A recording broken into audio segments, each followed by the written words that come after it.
Abra Filipenses comigo, capítulo 1.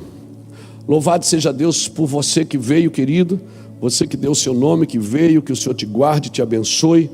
E que seja uma palavra poderosa para poder, de alguma forma, ajudar você nesses dias. Porque tem nos ajudado bastante.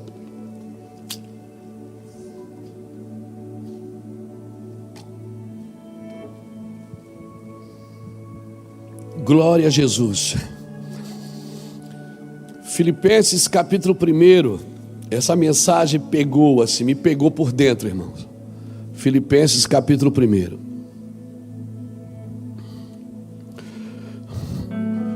Quando Paulo está falando aos Filipenses, e a carta de Paulo aos Filipenses é uma das últimas cartas que Paulo escreveu.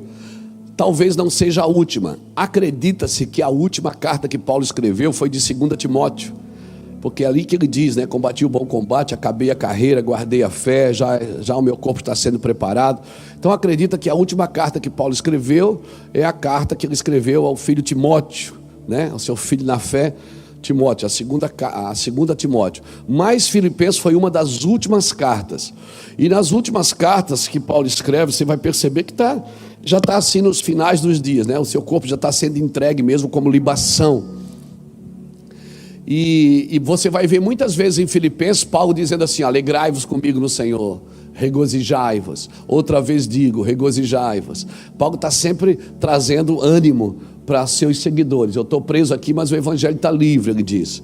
Eu estou preso aqui, mas o evangelho está livre. Então ele começa a carta dizendo assim, Paulo e Timóteo, servo de Cristo Jesus, a todos os santos em Cristo Jesus que estão em Filipos, com os bispos e diáconos, graças a vós, a paz da parte de Deus nosso Pai e do nosso Senhor Jesus Cristo. Dou graças ao meu Deus todas as vezes que me lembro de vós, fazendo sempre em todas as minhas orações e súplicas por todos vós com alegria, pela vossa cooperação do Evangelho, desde os primeiros dias até agora, tendo por certo isto mesmo, que aquele que em vós começou a boa obra, aperfeiçoará até o dia de Cristo Jesus. Paulo está dizendo, fica tranquilo, vai acabar a obra, o escultor vai acabar a escultura, ele não vai deixar pela metade. E aí ele fala no versículo 7, tenho por justo pensar isto de todos vós, porque vos retenho em meu coração, pois todos vós fostes participantes da minha graça, tanto as minhas prisões, como na minha defesa e confirmação do Evangelho. Deus me é testemunha das saudades que tenho de todos vós, na terna misericórdia de Cristo Jesus. E aí aqui eu quero que você preste bastante atenção no 9 ao 11, que ele diz assim, e esta é a minha oração por vós, que o vosso amor aumente mais e mais, em pleno conhecimento e toda percepção, para que possais discernir as coisas excelentes, para que sejais sinceros e inculpáveis até o dia de Cristo, cheios do fruto de justiça, o qual vem por meio de Jesus Cristo, para a glória e louvor de Deus. Irmãos, quando eu li esta carta de alguém que está como se estivesse despedindo, tenho chorado por vocês, tenho saudade de vocês, tenho suplicado por vocês e tenho orado por vocês por uma coisa, que o vosso amor aumente e que vocês não parem de buscar conhecimento, que o vosso amor aumente e vocês não parem de buscar conhecimento. Irmãos, e ele disse, eu oro para que o amor aumente, que vocês não parem de buscar conhecimento, até vocês compreenderem o que realmente é prioridade para vocês. Então, se eu fosse exemplificar toda essa mensagem de hoje, num parágrafo, eu diria isso. Tudo isso é para aumentar o nosso amor, para a gente não parar de buscar o conhecimento, e para a gente compreender o que realmente é prioridade nas nossas vidas. Então, irmão, quem está entendendo isso, está dando respostas para isso, porque as 3 expressões, elas sempre vão estar presentes no nosso meio. Ou seja, o céu fala, a criação responde e as trevas interferem. Sempre vai ter isso. Sempre que o céu falar, a criação quer responder. Os céus falam e a criação proclama a glória de Deus. Mas o inferno sempre vai tentar interferir entre o que Deus está falando e a criação respondendo. O céu vai sempre tentar interferir para que a voz de Deus não seja ouvida, ou melhor, o inferno vai sempre tentar interferir para que a voz de Deus não seja ouvida e para a criação não dar uma resposta adequada.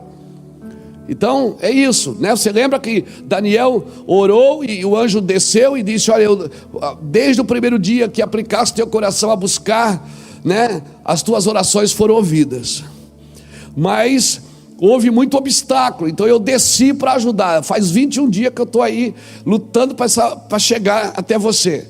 Você está me entendendo? Então sempre vai haver, entre céus e terra vai haver sempre uma interferência das trevas. E por isso a gente tem que cuidar para que aquilo que a gente ouve de Deus não seja manipulado, não seja ludibriado pelas trevas, para que a gente não ouça adequadamente. Amém?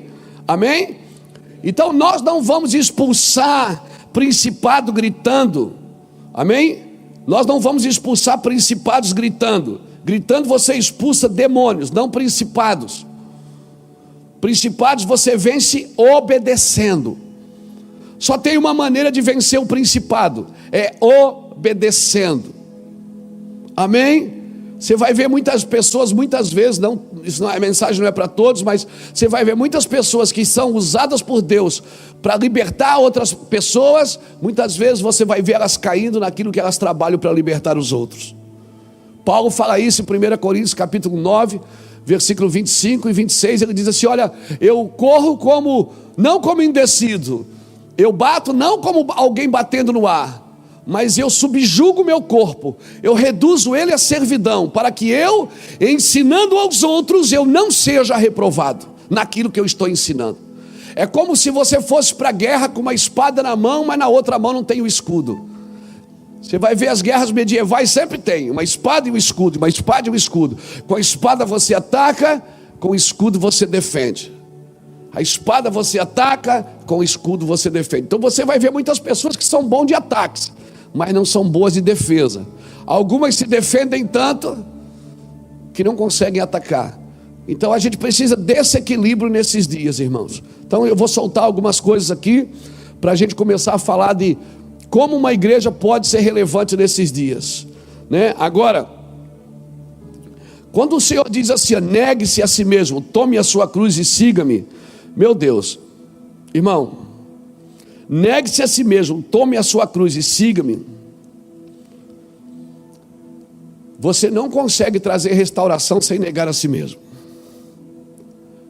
Uma igreja não vai conseguir trazer restauração para esses dias sem negar a si mesmo. Não vai. Você não grita com demônios, você grita com homens. Você toca a trombeta, quando você troca a trombeta em Sião, é para que a gente se prepare para a guerra.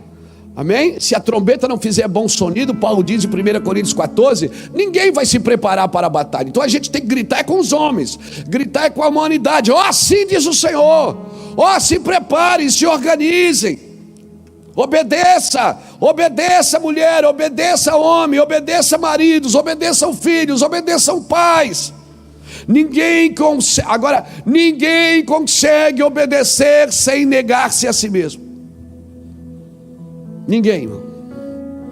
Então isso, como disse o pastor Jackson, claro que toda essa pandemia não tem a ver com o Mevan, não tem a ver com o Quadrangular, Batista, Assembleia, tem a ver com a humanidade. Mas que isso vai tratar da igreja, vai tratar da igreja. E eu espero que comece pelos domésticos da fé. Convém que o juízo comece pela casa de Deus, diz a Bíblia. Deus disciplina os seus filhos, aqueles que Ele ama. Ele ama todos, mas todos não o amam. Deus discipula e disciplina os seus filhos. Ninguém consegue obedecer sem negar a si mesmo, irmão.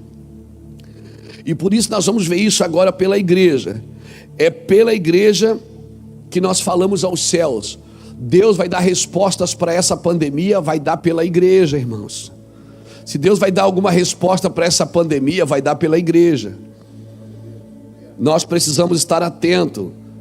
O mistério que estava oculto, que nem a anjos, foi revelado agora, Efésios 3:10, está sendo revelado pela sua igreja. É por uma igreja obediente. Amém? Não é para uma igreja que tem seguidores, não é para uma igreja que está cheia, é para uma igreja obediente. Uma igreja obediente vai dar respostas. Uma igreja que nega a si mesmo vai trabalhar na libertação e na cura desses dias.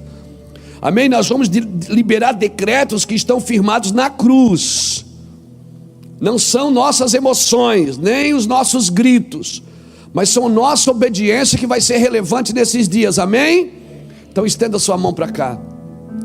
Eu recebo essa palavra, Jesus, para a tua glória, em nome do Senhor Jesus Cristo. Nós nos humilhamos, submetemos o nosso coração, Deus, para ouvir a tua voz, para ouvir o teu decreto, para ouvir a tua sentença, para ouvir, Senhor, o teu destino, para ouvir, Senhor. Nós queremos ouvir. Abra os olhos do nosso coração, abra o entendimento do nosso coração, Senhor. Sim, Senhor, nós estamos em uma luta, Senhor, para conquistar algo. Eu sei disso, eu sei disso. Senhor, fala conosco. Sim, Deus, não deixe as nossas emoções, os nossos gritos roubar, Senhor, a nossa sobriedade de ouvir o Evangelho, de ouvir a Tua palavra. Fala conosco, Pai, em nome de Jesus, em nome de Jesus. Fala conosco debaixo de graça, de sabedoria, de entendimento, Pai, em nome do Senhor Jesus. Aleluia. Não estamos em uma luta para conquistar algo. Pastor, nós não estamos numa luta para conquistar algo, não. Nós estamos numa luta para conhecer o que é nosso.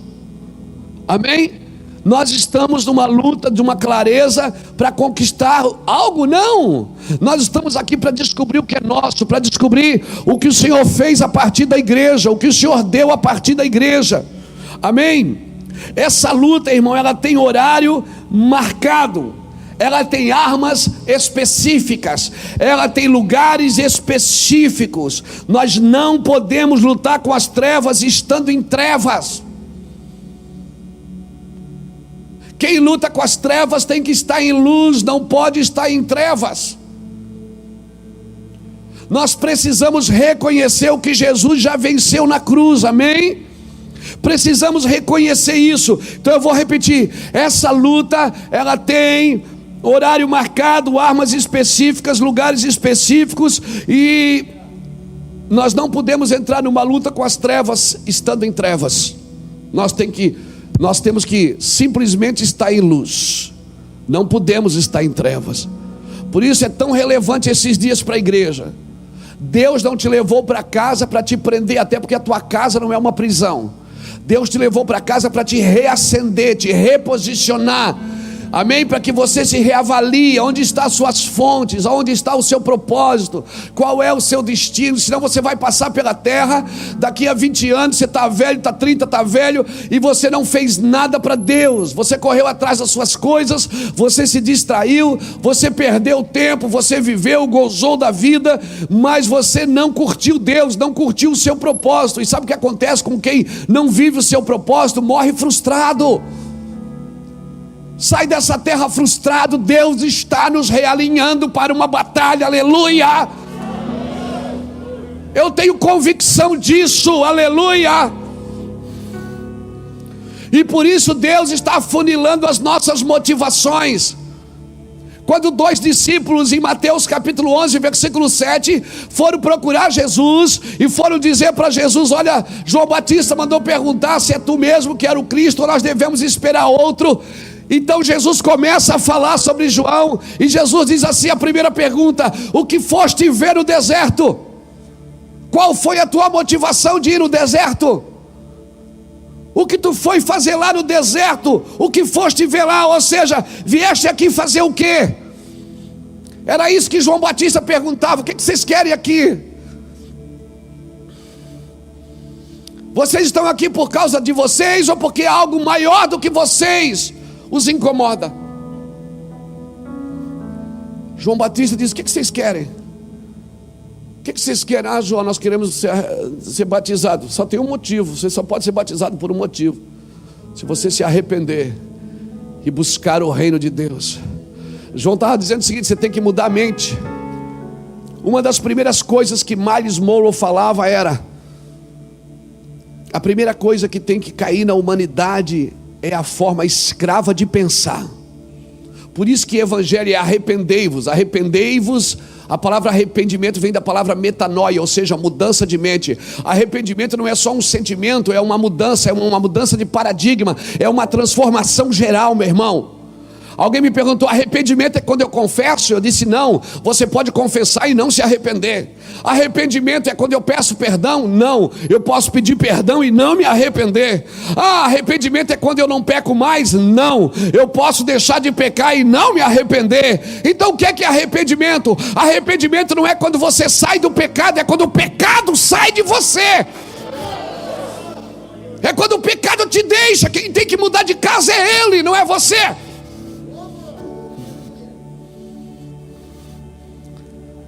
É quando a sua natureza é restaurada pela cruz.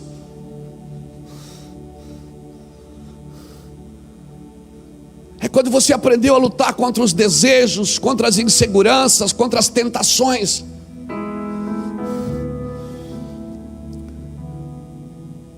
Arrependimento não é quando eu saio do pecado, é quando o pecado sai de você. Jadilson, meu amigo psicólogo, sabe disso. Quando você trabalha na natureza da pessoa, porque não adianta só dizer para ela: não faz mais. Ela tem que odiar aquilo, ela tem que detestar aquilo, ela tem que falar o que Paulo falava: já não sou mais eu que vivo, é Ele que vive em mim agora. Minha natureza está firmada nele. Então arrependimento não é quando você deixa o pecado, igreja, é quando o pecado deixa você. É quando você lembra daquilo com repúdio, quando você lembra daquilo com nojo, quando você lembra daquilo e diz: não vou fazer mais, porque eu não sou esse homem, eu não sou essa mulher, isso não é da minha natureza. Mas nós temos a natureza caída. Para de falar com isso. A sua natureza foi restaurada na cruz. Você foi pregado, o escrito de dívida que era contra você foi pregado na cruz. Eis que faço nova todas as coisas. A gente, para se justificar, diz: a nossa natureza caída, né? O meu passado. Uau, para com isso. Acabou, meu irmão. Acabou, as coisas velhas se passaram e tudo se fez novo.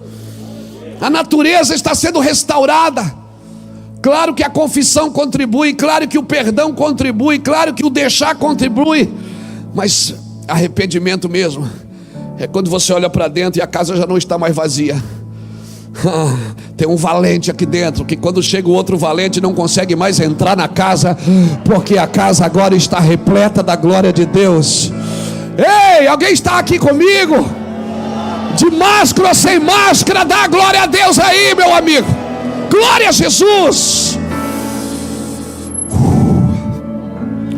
E nós somos administradores desse mistério, diz a Bíblia. 1 Coríntios 4 diz que nós somos administradores dos mistérios de Deus. Dispenseiros. A palavra dispenseiros vem de administradores. Deus quer te ensinar a administrar aqui dentro primeiro. Está tudo parado aqui fora, você não consegue fazer nada. Vai administrar o que agora? Para tudo e começa a administrar a sua vida. Você é um dispenseiro dos mistérios. Sabe o que Deus está falando? Ele está, para mim, irmão, pode ser uma heresia na sua cabeça, mas para mim não é não. É como se Deus estivesse falando para Adão de novo. Disse: põe o nome em tudo. Eu vou deixar você administrar aqui.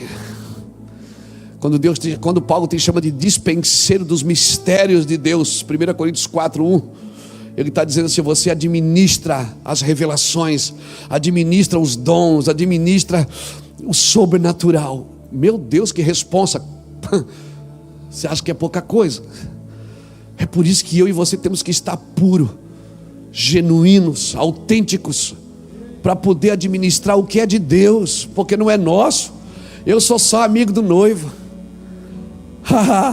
Amigo do noivo. Você já escutou a história do amigo do noivo? Quando chegaram para João Batista, eles disseram: aquele cara que você batizou abriu uma igreja ali, está batizando também. João Batista, eu creio que dá aquele sorriso e diz: não, mas ele é o noivo. Eu sou só amigo do noivo. Explica isso, pastor. Deixa eu falar. Naquela época, quando uma moça era dada em casamento para um moço, ele não podia mais ter contato com ela, ele não podia mais nem ver ela. Só que esse moço sempre tinha um amigo que levava o presente para ela, levava os perfumes que ele queria dar a ela, levava a palavra: olha, ele mandou dizer isso para você, ele mandou falar isso para você. E era muito comum da noiva se apaixonar pelo amigo do noivo, porque ela estava com ele direto. E o amigo do noivo tinha que ser tão íntegro, que ele não poderia permitir que a noiva se apaixonasse por ele, porque ela era do noivo. Eu sou só amigo do noivo, irmão. Eu não vou deixar a noiva se apaixonar por mim, ela tem que se apaixonar por ele. Ela vai casar com ele, não é comigo. O amigo do noivo é que leva o perfume que o noivo tem, que leva os presentes que o noivo dá para ela.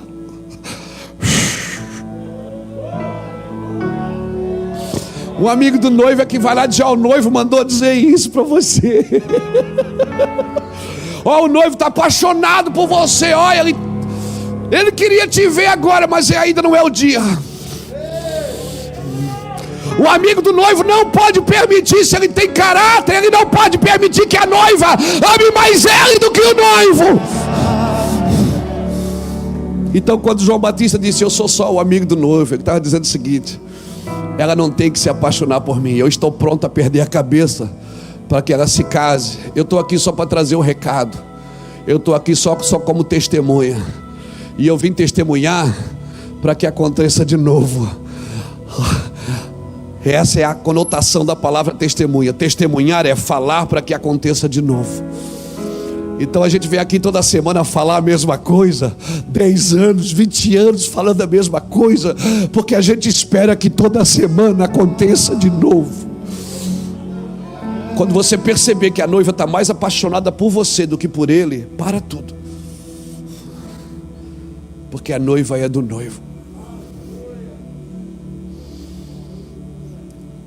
Por isso o amigo do noivo tem que ter muito caráter, para não se prostituir com a noiva que não é dele, para não permitir que a noiva se apaixone por ele. Que doideira é essa, Jesus? Deus tem um calendário para esses dias. Não é um calendário gregoriano, não é um calendário judaico, ainda que o calendário judaico é mais preciso, mas Jesus estabeleceu um novo calendário. Jesus fala em Lucas capítulo 4, versículo 19, quando ele está ali na sinagoga em Nazaré, ele está dizendo que tem um calendário que Deus estabeleceu, e esse calendário tem um nome: é o ano aceitável do Senhor. Aleluia. Por isso Jesus dizia: ninguém sabe. O calendário gregoriano tem uma data, o calendário judaico tem uma data, mas o meu pai tem um calendário só dele. Agora eu preciso saber o que é que acontece no ano aceitável do Senhor. Vamos ler Isaías? Vamos ver o que é que acontece no ano aceitável do Senhor?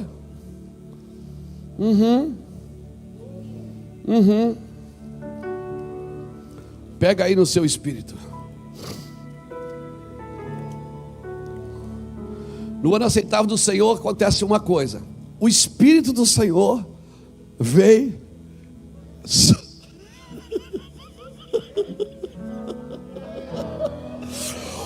Levanta a mão aí, seja cheio. Isso, seja cheio da graça e da glória de Deus. Isso não é para te trazer medo. Esse é para preparar o recipiente, para você receber o Espírito Santo de Deus. É o ano aceitável do Senhor. Ele é sempre derramado em meio às trevas. Ele é sempre derramado em meio ao caos. Ele é sempre derramado ao meio aos problemas. É por isso que a igreja consegue se adaptar em qualquer calendário, em qualquer era, em qualquer época, porque o Espírito Santo vem sobre ela. Escute isso. Não, isso é profético demais.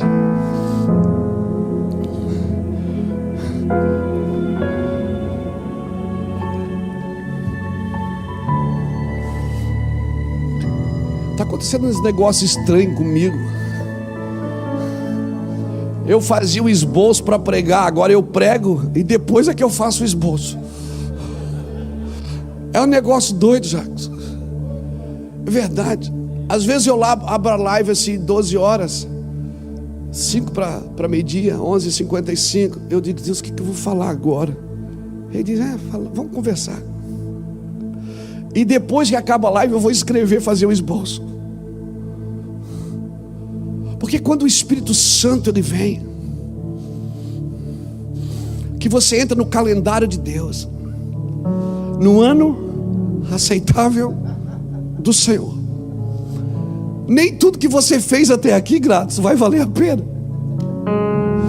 Nem tudo que aconteceu até aqui, Muracava, vai valer a pena. Deus está reconfigurando inclusive as nossas mensagens. Deus está refazendo o nosso ensino. Deus está refazendo as nossas músicas. Deus está refazendo a nossa adoração. Ele está purificando todas as coisas. Quando que aqui a gente ficou 40 dias cantando as nossas músicas? Nunca!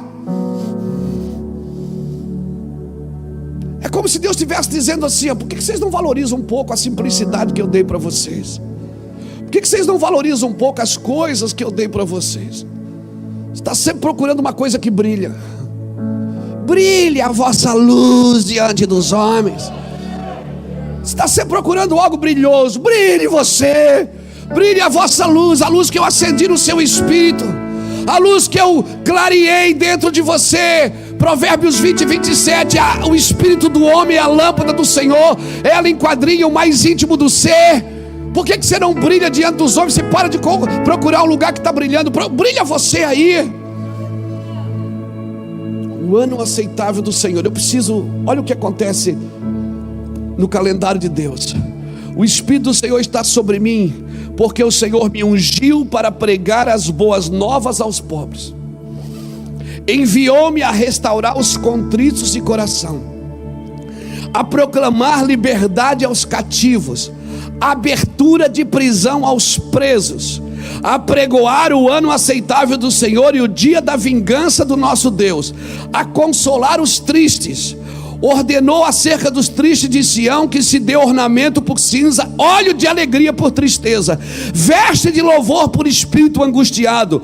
Eles se chamarão árvore de justiça, plantação do Senhor, para que ele seja glorificado. Reedificarão as ruínas antigas, restaurarão os lugares há muitos devastados, renovarão as cidades arruinadas, devastadas de geração em geração. Estrangeiros apacentarão no vosso rebanho, estranhos serão os vossos lavradores e os vossos vinhateiros, e vós sereis chamados sacerdotes do Senhor.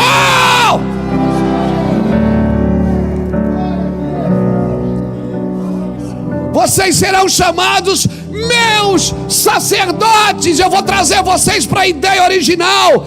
Desde o Êxodo, quando eu tirei vocês do Egito, e eu chamei vocês no Sinai e disse: se vocês ouvirem a minha voz e guardarem a minha aliança, vocês serão os meus santos sacerdotes, e a minha nação será santa e poderosa.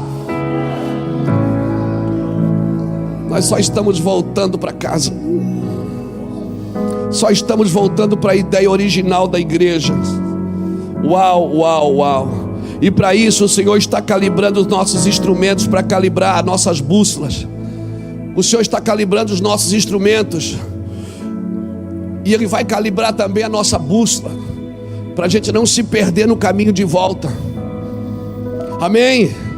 Sairemos desse lugar com um senso de direção correto. Sairemos desse lugar com um senso de direção poderoso. Amém? A gente vai ter certeza que está pisando no chão. Por quê? porque a gente vai estar debaixo dessa nuvem aqui. Nós vamos pregar e viver isso aqui que Isaías 61 profetizou, que Jesus leu em Lucas 4, 18 e 19. Só que Jesus leu até o ano aceitável do Senhor. Daqui para baixo ele não leu, porque esse trabalho não era dele, esse trabalho era da igreja. Ele leu só o versículo 1 e o versículo 2 de Isaías. Ordenar acerca dos tristes, que se lhe dê ornamento por si. Isso aí ele já não leu mais, ele só leu 2 versículos ali em Isaías 61, na sinagoga em Nazaré, e disse: hoje se cumpriu essa palavra. Ele só leu aqui até onde cumpriu, porque dali por diante era o trabalho da igreja. Ele disse: eu vou ser retirado e eu enviarei o Consolador, e ele vos guiará sobre toda a verdade. Sobre toda a verdade. No meio do caos, essa pandemia é uma verdade de Deus. Ele falou que aconteceria coisas impressionantes, coisas impressionantes. O Senhor está nos calibrando, Ele está nos ensinando o caminho que nós devemos seguir. Amém? Por isso a obediência te protege. Fica tranquila, a obediência te protege. As pedras no caminho, não, elas servem para derrubar os gigantes, não são para jogar em ninguém, não. Fica tranquilo, descansa teu coração. Amém? Deus tem saudade do período que a única luz que brilhava em você e no seu ministério era Ele. Deus tem saudade disso. Da única luz que brilhava em você e no seu ministério era Ele. E aí Ele está nos trazendo de volta. Amém? Chega de coisas aparentes. Algo permanente está sendo estabelecido nesses dias no coração dos homens e no coração das mulheres. Romanos fala isso no capítulo 8, versículo 18. Tendo por certo que esta leve e momentânea tribulação não está para se comparar com o eterno peso de glória que em nós, não é ao nosso redor, não é sobre nós, é que em nós há de ser revelado. Deus não vai fazer nada aqui fora, não vai acender nenhuma luz aqui fora sem acender a luz de dentro primeiro. Provérbios 20 e 27. O espírito do homem é a lâmpada do Senhor. Ele enquadrinha o mais íntimo, ela enquadrinha o mais íntimo do ser. A luz que Deus está acendendo nos crentes primeiro. Amém? Se os crentes não deram uma resposta, então Deus vai usar o Ciro, vai usar Dario. Amém? Deus vai usar Nabucodonosor. Mas Deus, eu queria muito que Ele usasse Davi, Abraão, Jacó, amém, Moisés. Eu não queria que Deus usasse Nabucodonosor, Ciro, porque toda vez que Deus usa um ímpio, é porque está faltando profeta no recinto. Onde tem profeta, mula não fala. Onde tem profeta alinhado, galo não fala. Galo não dá sinal, mula não dá sinal. É porque muitos estão profetizando por dinheiro. Se Deus tem que usar mula, que se calem as mulas dessa geração em nome de Jesus Cristo. Que se calem as mulas dessa geração em nome do Senhor Jesus Cristo. E que os profetas alinhados voltem a profetizar. Amém? Amém? Alguém me perguntou essa semana assim: pastor, eu queria servir a Cristo, mas qual é o modelo de servir a Cristo? Eu disse: é o mesmo modelo que Cristo serviu a Deus.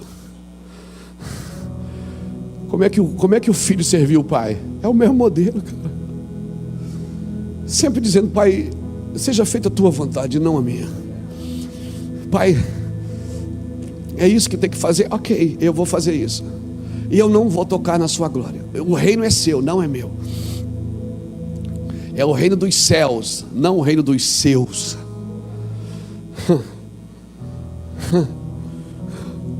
Estou aqui para promover o reino dos céus, não o reino dos seus. Querido, se nós quisermos um modelo, nós temos um. Eu não sei por que a gente não está seguindo esse modelo. Então hoje é um bom dia para se matricular na escola Aprendei de Mim. Hoje é um bom dia para você fazer uma matrícula, mais um cadastro, e mais faça e vá. Oh meu Deus, eu estou magoado, eu acho. Acho que eu estou ferido. Hoje é um bom dia para você se matricular na escola Aprendei de Mim. Amém? A didática dele, como é que chama? A pedagogia dele é: porque eu sou manso e humilde de coração. Aprendei de mim, porque eu sou manso. Você não pode aprender com quem não é manso e humilde de coração. Se tem alguém ensinando você, não é manso e nem humilde de coração, sai daí, não pode ser o seu mestre, não pode ser seu professor.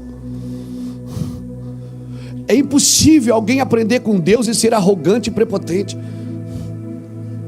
e ser soberbo. É impossível, não é Deus que está lhe ensinando, não é Jesus que está lhe ensinando. Jesus não é o seu teacher.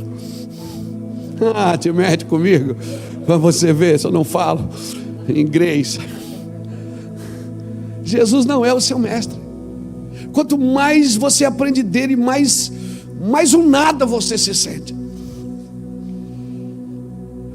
Quanto mais você aprende dele, e a pedagogia dele é muito violenta, irmão. O ensino dele é muito forte. Abra comigo Lucas. É Lucas? É Lucas. Lucas 22. Lucas 22.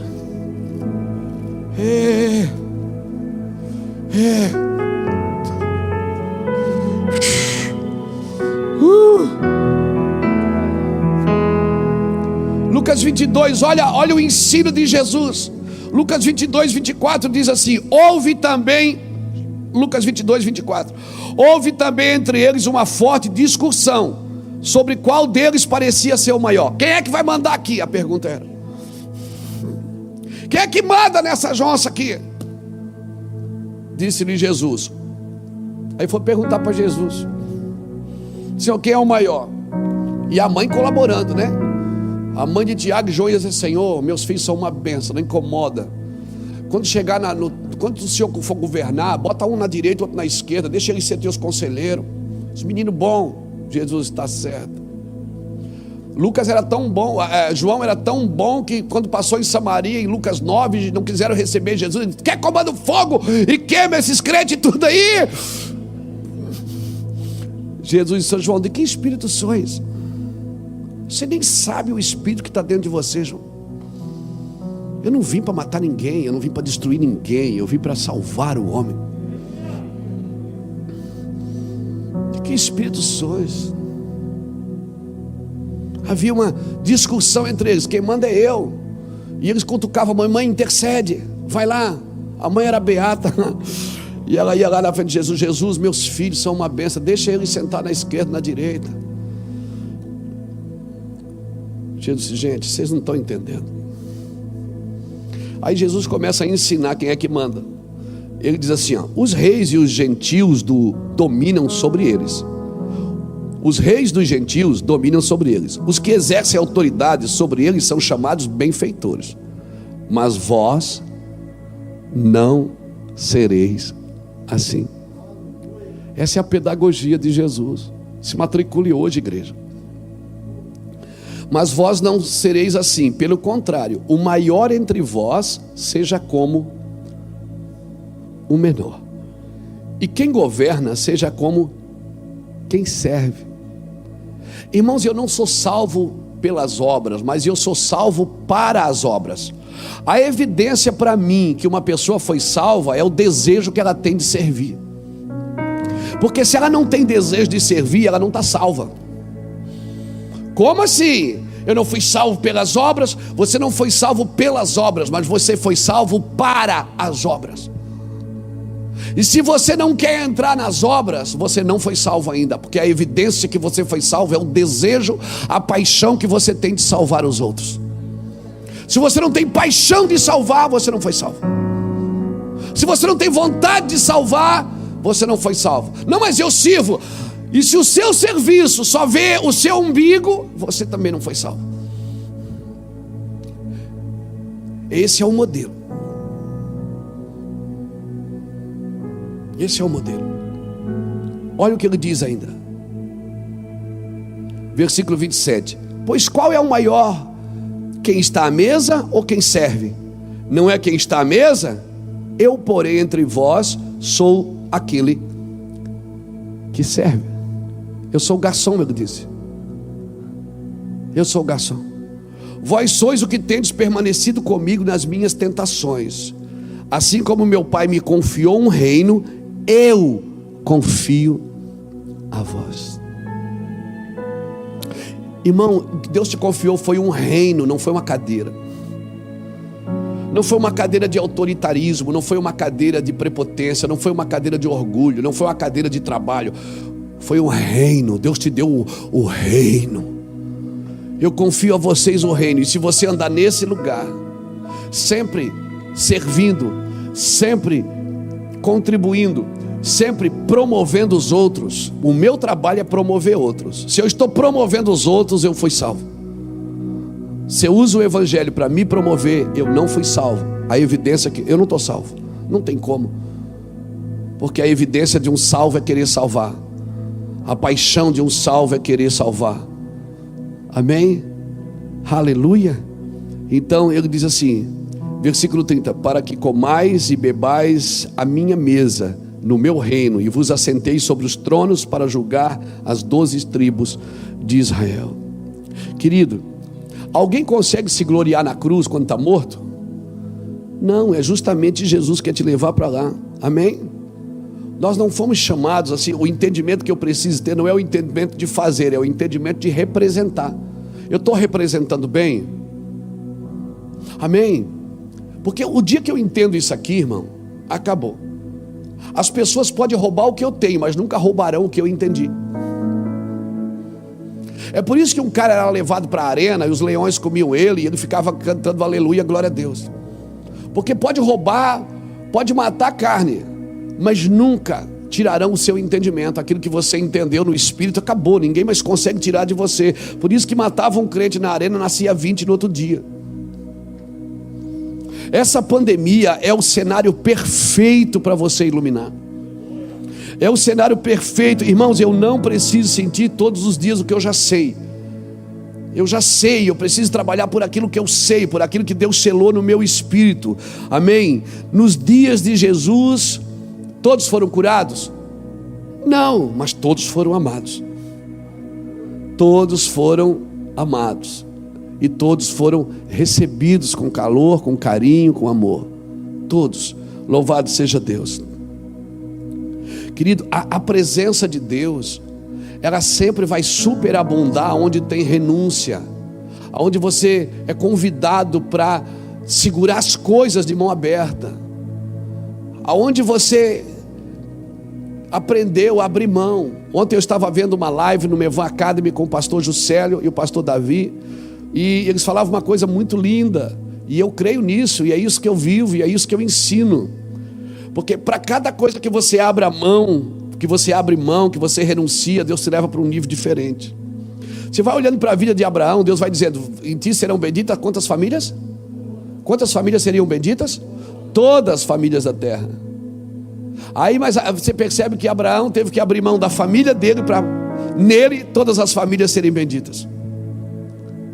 Abraão foi abrindo mão, ele abriu mão primeiro da família dele, subiu o nível. Depois teve que abrir mão de Ló, o filho que ele levou junto, o filho adotivo, que era seu sobrinho. Depois que ele abriu mão de Ló, teve que abrir mão de Ismael. E por último, Deus disse: mata teu filho, teu único filho. Ele disse: puxa, não tem mais um parente perto, né? O Ló, que era meu filho adotivo, abri mão. Ismael, que eu pensei que era, já foi também. Ele foi abrindo mão, irmãos.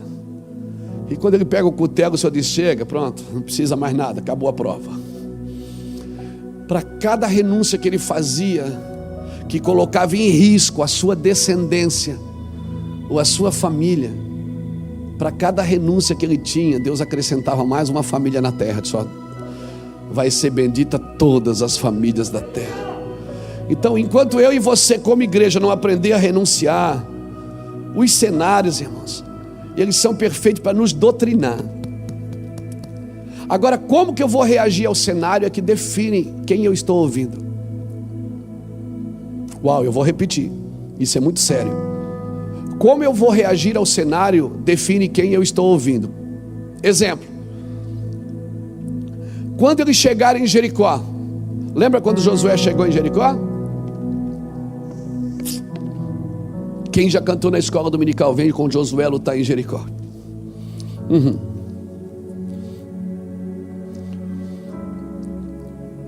Jericó, o cenário de guerra. Amém? O cenário de guerra. Uma família foi liberta de Jericó. Lembra quem é a família? A família de Raabe. E uma família se perdeu em Jericó. A família de Acã. Naquele cenário, Raabe ouviu a Deus. Naquele cenário, Acã ouviu a ambição do seu coração. Ou seja, quem estava fora, mas que ouviu a Deus, Deus chamou para dentro. Quem estava dentro e ouviu a ambição da sua alma, do seu coração, teve que ir para fora. O cenário, querido, é o lugar perfeito para definir quem nós estamos ouvindo. Quem nós estamos ouvindo? Você está diante de um cenário perfeito para servir os outros. Pastor, mas eu tenho tão pouco. A minha Bíblia diz que é no momento que eu sou fiel no pouco, é que Deus me leva para viver ambientes que eu jamais imaginei que eu poderia viver. É no ambiente do caos, é no ambiente da necessidade, é no ambiente da falta que você revela quem você está ouvindo. Então você está num cenário perfeito.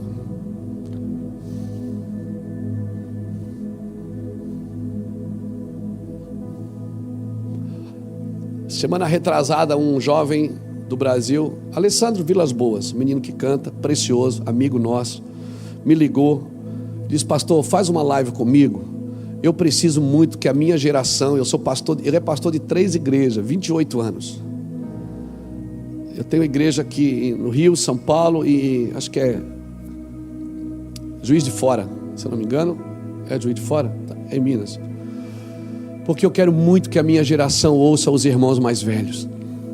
Paz, aquilo foi de uma nobreza tão grande para mim. Eu me lembrei logo de Isaías 32:8. O nobre projeta coisas nobres e por nobres atos persevera. E eu fiz a live com ele, e naquele dia que eu fiz a live com ele, Deus me deu uma palavra. Irmãos, você já viu que os irmãos mais velhos estão sendo procurados nesses dias? Tem um monte de irmão mais velho, de coroa, na internet, orando, chorando. Por quê? Porque assim, deixa eu te falar uma coisa.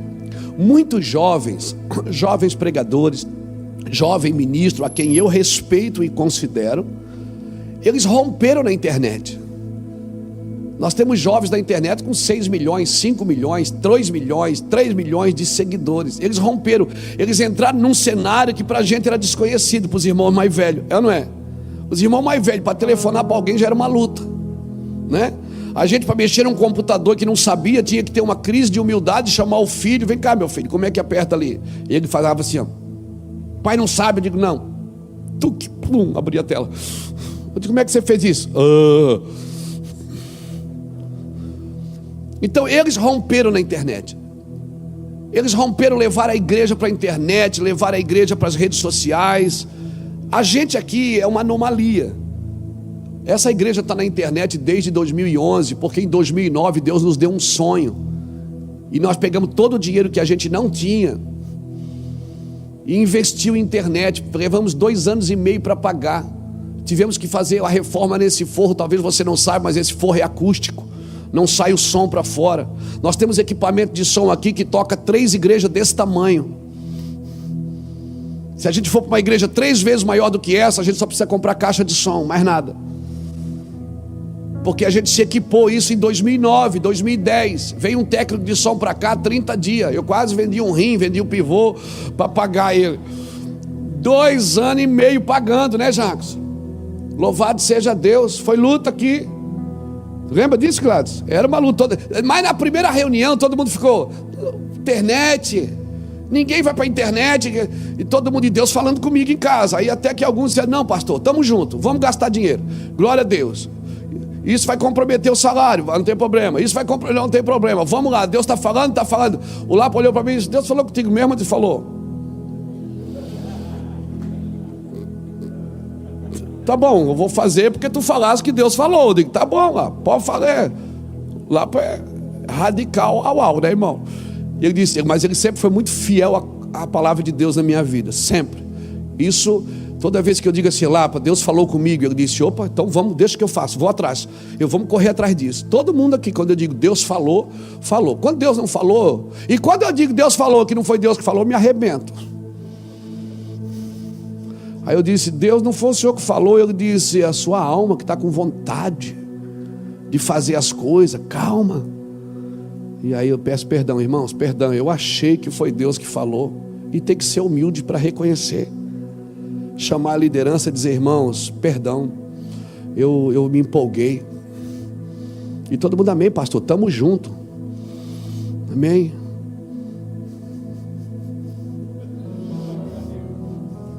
Porque quem não celebra as minhas fraquezas não pode estar junto comigo. Só quer aplaudir quando dá certo, não pode estar aqui. Tem que celebrar as derrotas também. Tem que celebrar quando a gente ouve a alma. Amém? Amém? Então, irmãos, nós fomos para a internet. Fomos para a internet e o primeiro culto, essa igreja foi uma das primeiras igrejas, se não foi a primeira, da região sul do Brasil a transmitir culto ao vivo. E aí começamos a trabalhar contra o sistema. Por quê? Porque a lei da internet dizia assim, ó, não faz vídeo grande, ninguém assiste vídeo grande. Só assiste vídeo 5 minutinhos. E Deus falou para mim, põe a mensagem inteira. E eu dizia, gente, mas Deus falou que é para botar a mensagem inteira. Pastor, a mensagem inteira ninguém ouve. Mas está ouvindo? A mensagem inteira. Outra coisa, Deus falou, vocês nunca vão comprar um programa de televisão. Nós nunca compramos. Sempre as televisões que ligavam para cá e diziam, manda seus materiais que a gente vai pôr aqui na TV de graça. Obedecemos. Estamos obedecendo. Tem muita coisa que a gente não obedeceu porque não entendeu.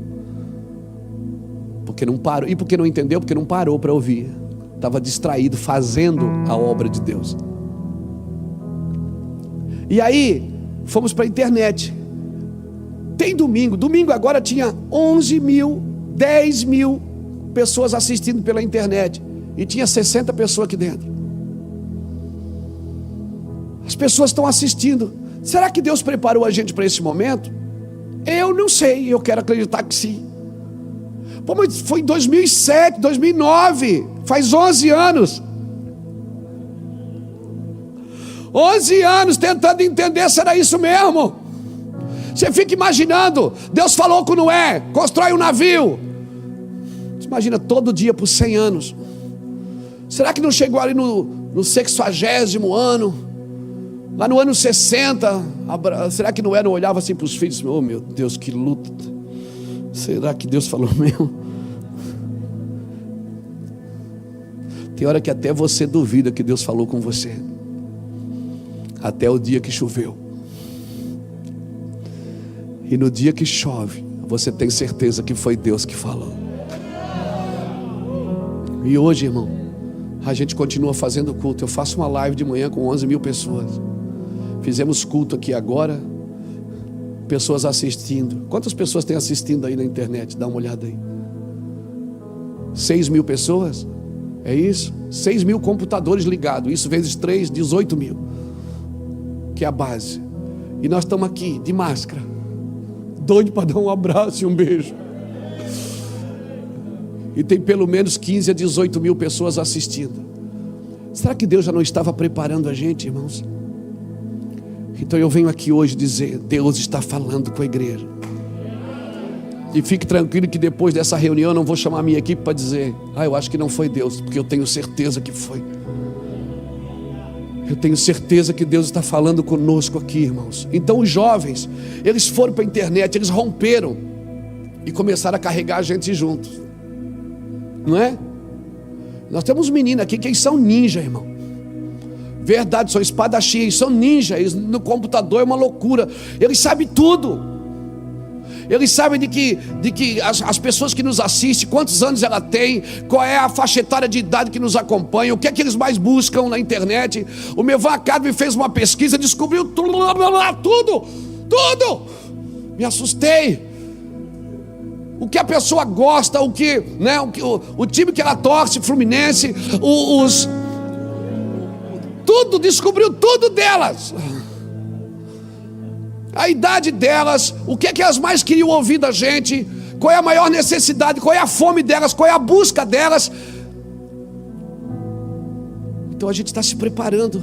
Não que a gente vai trabalhar pela demanda, pela necessidade das pessoas, porque a igreja que trabalha pela necessidade é a igreja do deserto. Não, a igreja da terra prometida, ela planta para colher. É a igreja que cessa o maná, ela diz: agora vamos plantar e vamos colher, porque Jesus vai dar graça. Mas esses jovens, eles romperam na internet. Só que no momento do caos agora, irmãos, eles não têm muito o que dizer. Por quê? Porque no caos, a performance, ela não ajuda muito. O que ajuda é a experiência. No caos, por isso que os pais, eu estou há 5 anos pregando no Brasil, encorajando os pais e habilitando os filhos. Encorajando os pais e habilitando os filhos. Pais, presta atenção nos meninos, eles estão rompendo, Deus está usando eles. Meninos, presta atenção no que os pais estão dizendo. Pais, presta atenção no que os meninos estão fazendo. O cenário está perfeito para isso agora. Os meninos estão fazendo e os pais estão falando. Está sendo lindo e maravilhoso o que Deus está fazendo. Aleluia! Isso é profético ou não é, irmãos? Então eu tenho recebido ligação de jovens pregadores dizendo: pastor, faz uma live comigo, dá uma palavra no nosso seminário aqui. Tem entrado em Zooms com alguns pastores jovens que estão lá pregando para 200, 300 pessoas numa sala fechada de reunião online. Eu vou lá, dou 15 minutos de palavra, blá, aquele negócio explode. Estão observando o que os pais estão dizendo. Quando Davi consultou os meninos, ele fez um carro de boi para trazer a arca para Jerusalém.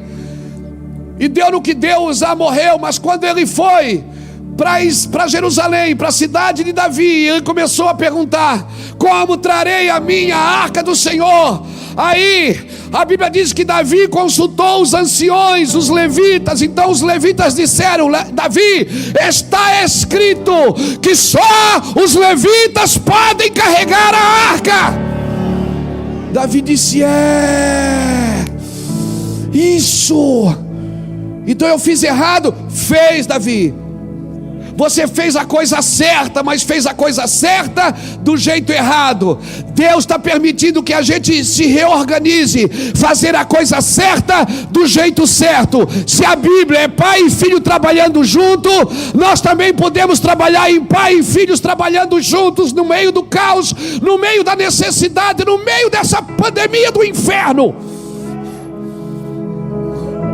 Vamos trabalhar juntos. Vamos fazer juntos, vamos ser intencionais.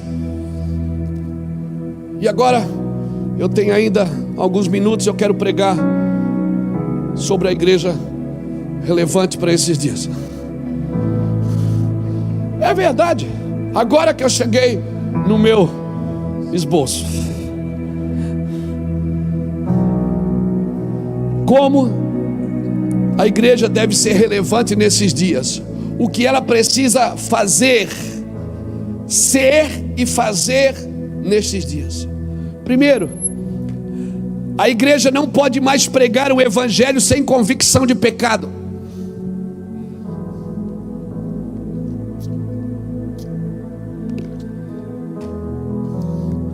Pecado é pecado, não chame pecado de problema. Não adianta quando alguém viesse aconselhar com você e dizer: pastor, estou com um problema. Não, você está com um pecado. Pecado é pecado, não é problema. Problema é problema, pecado é pecado. Problema você aconselha para a pessoa sair dele. Pecado você liberta para o pecado sair dela.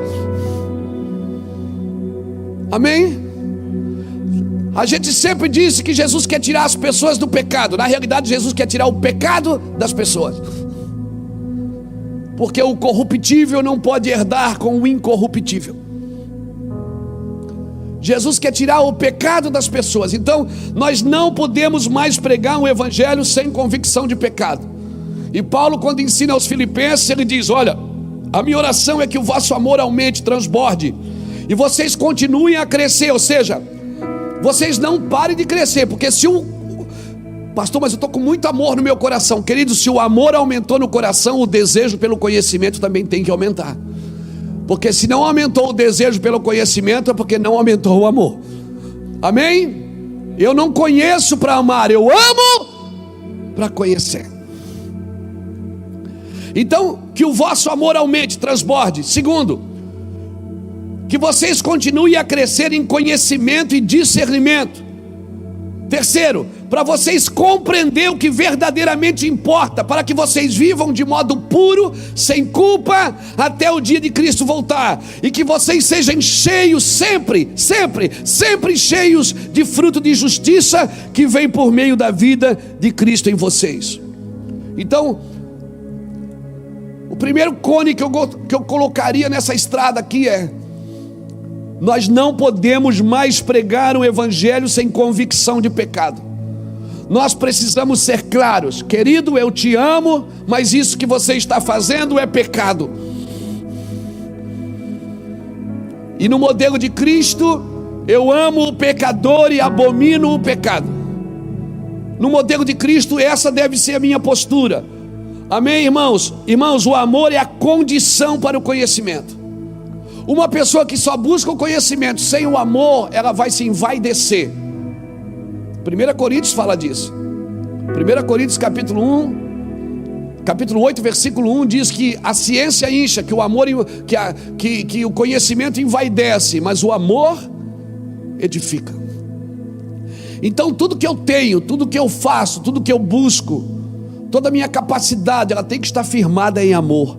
O que não está firmado em amor é terrível. O amor é a condição para o conhecimento. Eu não conheço para amar, mas em vez disso eu amo para conhecer. Eu falei disso numa live esses dias, né? René Descartes diz: penso, logo existo. Mas Agostinho falou ao contrário. Ele disse que o homem não é aquilo que pensa, o homem é aquilo que ama.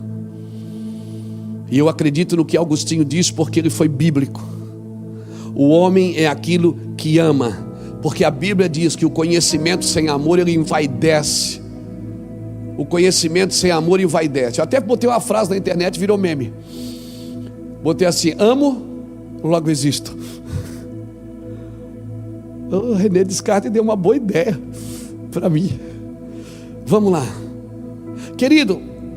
Reconhecer os limites do conhecimento não significa abraçar a ignorância. Conhecimento tem limite. O pregador diz: não há limite para o conhecimento, porque ele está dizendo o seguinte: se você buscar e você não amar, você vai se envaidecer por aquilo que sabe. Agora, quando eu estou dizendo que o amor é mais edificante do que o conhecimento, eu não estou descartando o conhecimento. Eu estou dizendo que o conhecimento precisa estar firmado em amor. Pegou isso? Eu preciso estar firmado em amor. Eu amo Jesus, eu amo tanto que eu quero conhecer mais. E por isso eu busco conhecimento. Conhecimento sem amor envaidece. A prova que eu amo é não parar de buscar o conhecimento. O meu povo perece porque lhe falta o conhecimento. E a gente sempre teve essa briga, essa discussão, que para mim é uma discussão tola na igreja, né? Tem gente que diz: eu sou pentecostal, eu sou do Espírito. O outro diz: eu sou tradicional, eu sou da palavra. Quando a Bíblia diz que a palavra do Senhor é Espírito e vida. Então até essas prateleiras estão caindo. Amém, irmãos? Essas prateleiras estão caindo. Irmão, nós não precisamos subtrair o conhecimento, nós precisamos acrescentar. Amém? Agora, não substituir pelo amor. O amor é a base de tudo. Amém?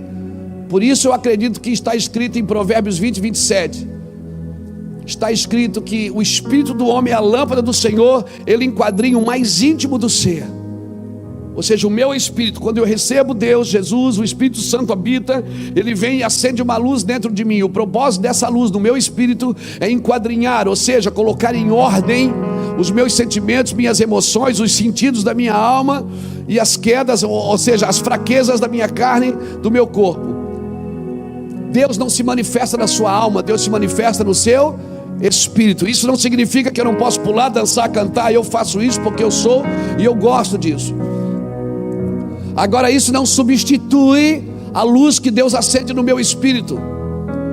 Eu conversava com um pastor esses dias, com um irmão que teve um problema na sua jornada, e ele me dizia: Luiz, acabou para mim. Eu acho que acabou. Eu disse: não acabou, cara. Eu dei mau testemunho. Eu disse: querido, mas o Senhor quer restaurar, porque o espírito está pronto. O fraco aqui é a carne. Deus quer restaurar a sua carne, acendendo uma luz dentro de você e de mim. Amém? Não anule o seu chamado, não anule as referências de Deus na sua vida pela fraqueza da sua carne. Ela precisa ser restaurada, mas Deus precisa acender a luz aí dentro.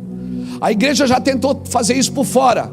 Chegava-se na igreja, dizia: ó, põe essa roupa desse tamanho, põe essa roupa aqui, corte o seu cabelo assim, porque o homem de Deus tem que ser santo. E a gente traduziu santidade como algo estereótipo, e não acendeu a luz no espírito, porque só quem pode acender a luz no espírito é a palavra de Deus. Luz para os meus caminhos, lâmpada para os meus pés e luz para os meus caminhos é a tua palavra.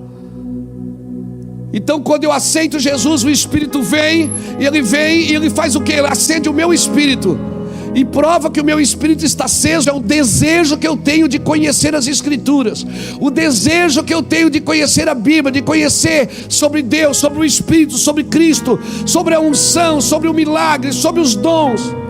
Eu tenho desejo, oh, aleluia. Isso é um poço sem fim, irmãos.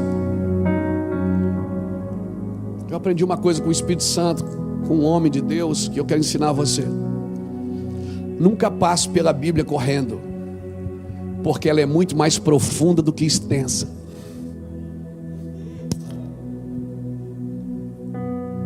Você pode vencer a extensão dela. Eu já li a Bíblia toda em 2 meses e meio, quase 3.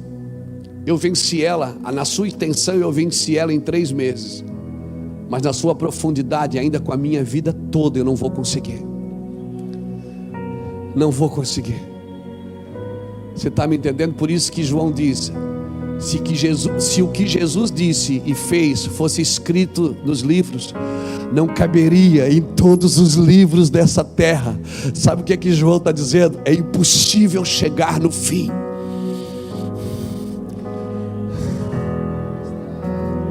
É impossível chegar no fim se não for por Ele.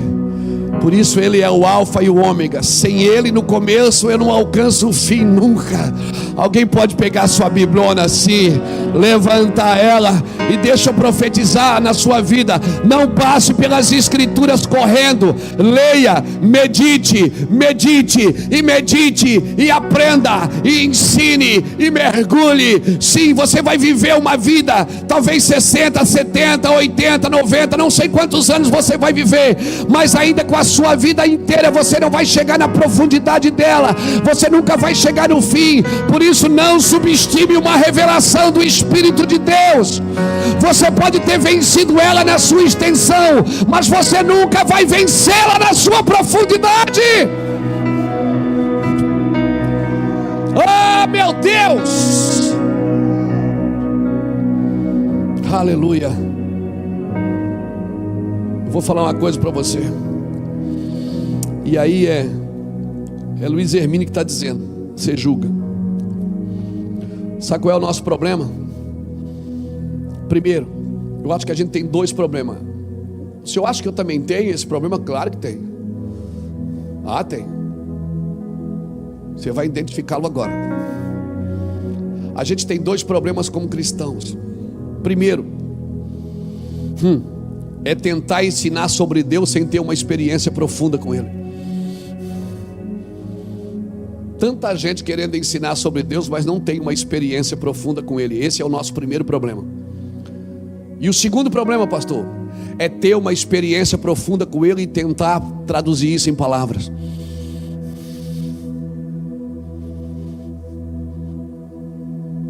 Conclui, pastor. Como diz os nossos amigos, ninguém explica Deus. Você não tem como falar dele sem viver com ele. Paulo tentou explicar muitas coisas, e tinha hora que ele parava, entrava em êxtase e dizia: ó, profundidade das riquezas, tanto da sabedoria como da ciência. Oh meu Deus, quem foi o seu conselheiro? Quem falou para ele primeiro? Oh meu Deus, que profundidade é isso? E Paulo só chegou a uma conclusão: porque dele, por ele e para ele são todas as coisas. Aleluia! Aleluia! Aleluia! Aleluia! Aleluia! Aleluia! Porque dele, origem, por ele, propósito, para ele, destino, são todas as coisas. Por isso não dá para viver com ele sem começar por ele. O que começa nele termina nele. Isso aqui vai voltar lá para a fazenda, para o cemitério, ou não sei para onde. Eu acho que é para a fazenda, mas o que é dele volta para ele. Por isso que Jesus disse: eu vou ao Pai e não vos deixarei órfãos. Eu vou ao Pai e eu não vos deixarei órfãos, para que onde eu estou, vós estejais também. Esse é o meu anseio de vida. É por isso Jesus não permitiu que os discípulos saíssem para pregar sem o Espírito Santo. Por isso que depois da ascensão, 10 dias depois, tinha 500 pessoas ali orando, mas só 120 ficaram, suportaram 10 dias, buscar sem ouvir nada, sem ver nada, sem sentir nada. A quarentena não acabou ainda. Vamos ver quanto sobra até o final, irmãos. Porque virá um grande avivamento, um grande derramar do Espírito no meio do caos. Eu vou falar de novo: virá um grande derramar do Espírito. Vamos ver quem vai suportar, perseverar até o fim disso. Vamos ver quem não vai mudar de religião. Vamos ver quem vai continuar sendo fiel e justo. Vamos ver quem vai dar oportunidade para Deus redesenhar o seu caráter, redesenhar seu casamento, redesenhar sua família, redesenhar seu chamado. Vai vir um grande derramar. Jesus sobe aos céus. Mantém a Páscoa, Jesus morre. 40 dias depois, 3 dias depois ele ressuscita. 40 dias depois ele é ascendido aos céus. E quando ele está subindo, ele disse: venho sem demora. Fique aí, fique na cidade, até que do alto você seja revestido. Não sai por aí botando a mão em todo mundo. Não sai por aí não. Primeiro você e eu. Primeiro eu quero acender uma luz aí dentro. Primeiro eu quero acender uma luz. Depois que eu acender uma luz, então você sai. Aí você pode sair, você vai querer morrer por isso, você vai querer apanhar por isso, você vai querer sofrer por isso, você vai querer chorar por isso, você vai gastar todo o seu dinheiro por isso. Agora, sem isso você não vai entender nada. Esse é o ano aceitável do Senhor. O Espírito do Senhor está sobre mim, diz o Senhor. Esse é o ano aceitável do Senhor. O Espírito Santo está vindo. Recebe quem perseverou. Alguns vão receber depois, mas eu quero ser remanescente. Eu quero ser um dos primeiros a saltar. Eu quero ser um dos primeiros a gritar. Eu quero ser um dos primeiros. Ei, um dia,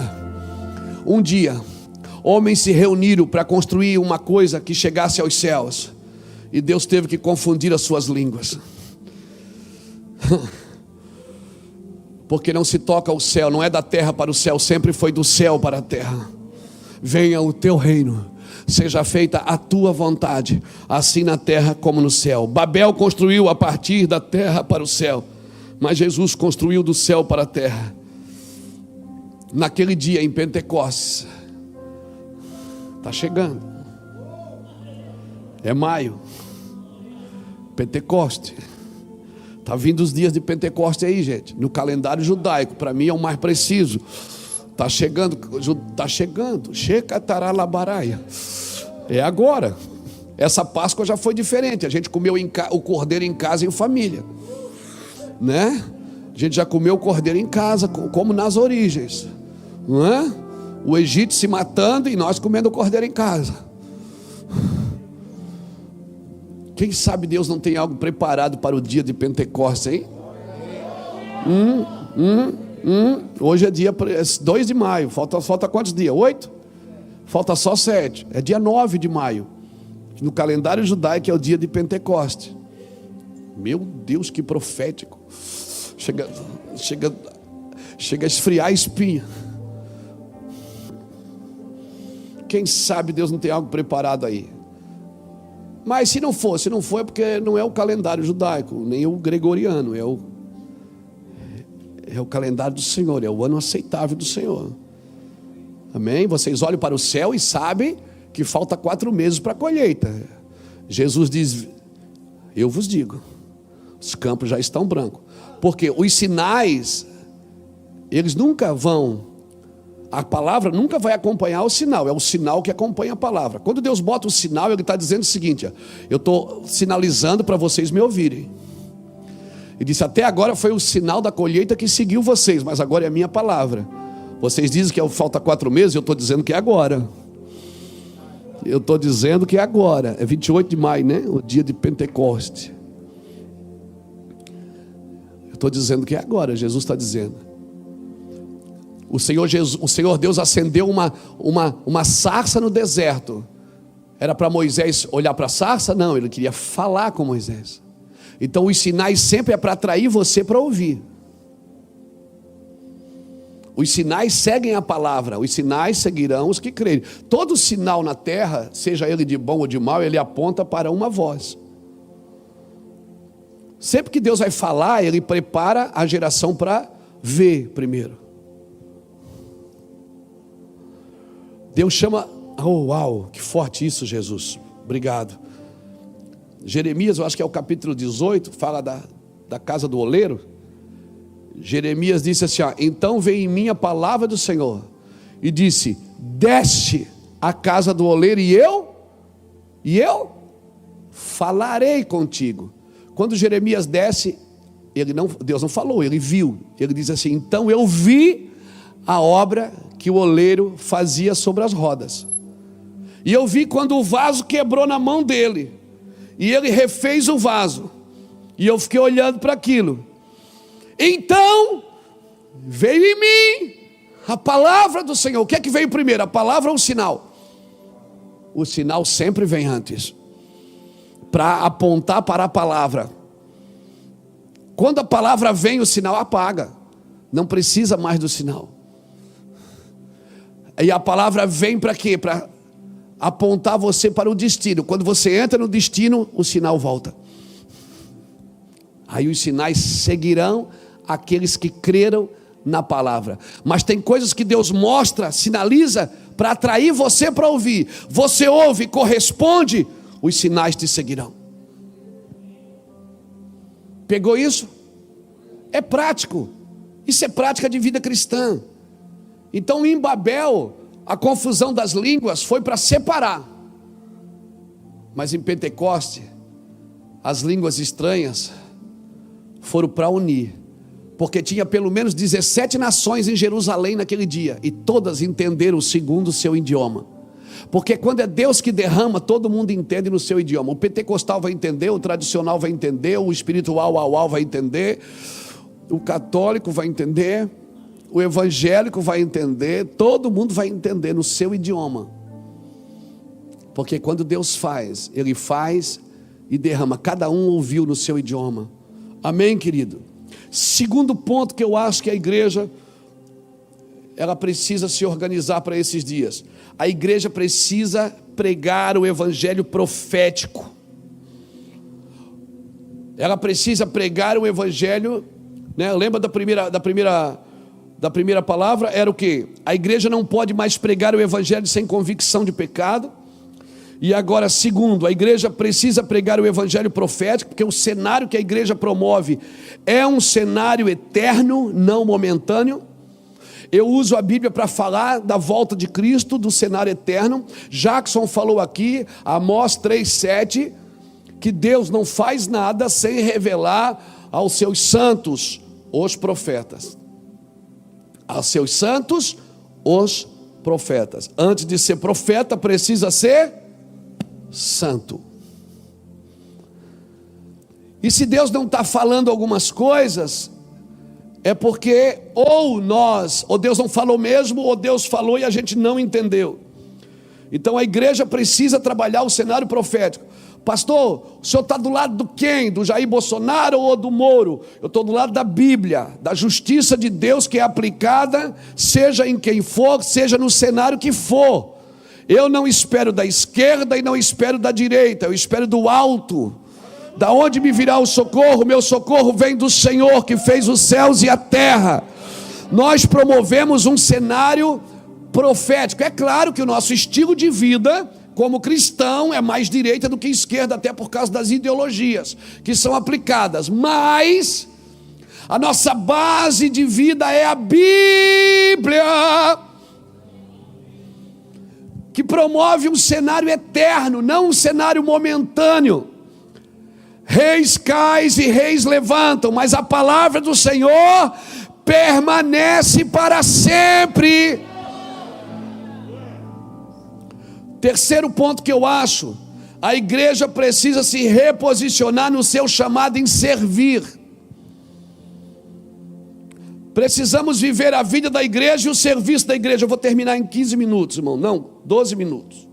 Vou terminar no horário que eu sempre termino, 13h. Amém? Começamos às 10, vai até 1. 3 horinhas tá bom, não tá, gente? Esses cultinhos de 1 hora não... Vamos lá. A unção, ela precisa de 2 coisas, pelo menos. Ela precisa de tempo e reverência. Onde não tem tempo para se manifestar, para manifestações, e nem reverência por aquilo que está sendo dito, esquece. Então vamos lá. A igreja precisa se reposicionar no seu chamado em servir. E para isso nós já usamos Lucas 22, 24 a 29. Já usamos. A pedagogia de Deus é: os maiores mandam sobre os menores. Essa é a pedagogia do mundo. A sua não. Com vocês não vai ser assim. Com vocês o maior, ele vai servir a todos. Amém? Seu chamado é de servir. Quarto ponto, a igreja precisa entender que ela foi chamada para influenciar no governo, não para ter aliança com ele. Nós somos influenciadores. O cenário que eu promovo é o cenário momentâneo. Claro que um homem de Deus governando é maior, é melhor. Uma mulher de Deus com a caneta na mão, podendo fazer leis que os princípios de Deus são estabelecidos, é melhor. Claro, ninguém pode questionar isso. Se não tivesse um José no Egito, a família dele tinha morrido de fome. Se não tivesse uma Esther na fortaleza de Suzã, sua descendência judaica poderia ter sido destruída.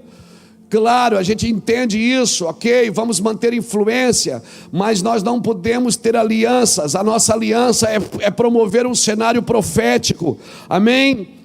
Por quê? Porque isso aqui está acima de qualquer coisa para mim. A Constituinte foi criada? Foi, eu respeito. A Constituinte foi feita para quê? Para a gente aprender a viver em sociedade. As leis, elas foram criadas para a gente aprender a viver junto.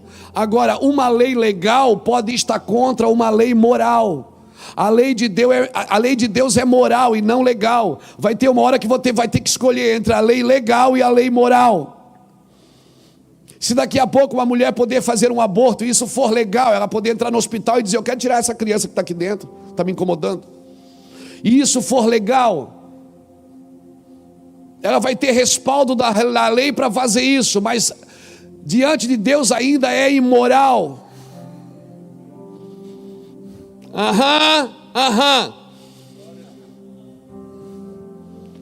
E se daqui a pouco nós tivermos que escolher entre a lei legal e a moral, porque a lei legal, irmãos, ela tem que ser amparada por uma lei moral. Se ela está buscando só interesses de meia dúzia de gente, ela não é moral. E a profecia diz que uma pedra será cortada sem a ajuda de mão de homem, e dará contra a estátua, e um novo governo será estabelecido, o governo do Espírito, que é um governo que não terá fim. Quando Jesus é engendrado no ventre de Maria, o anjo diz para ela: tu vais ter um filho, ele será filho de Deus. Ela disse: como? Se eu nunca tive relação com homem. Mas o que você gera para Deus não vem com relação com homem. O que você gera para Deus vem com relação com Deus e não com o homem. Então nem tudo que os homens tentam engendrar em você é moral.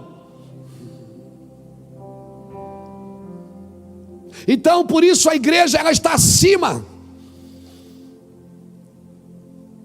Como assim, pastor? A igreja está acima?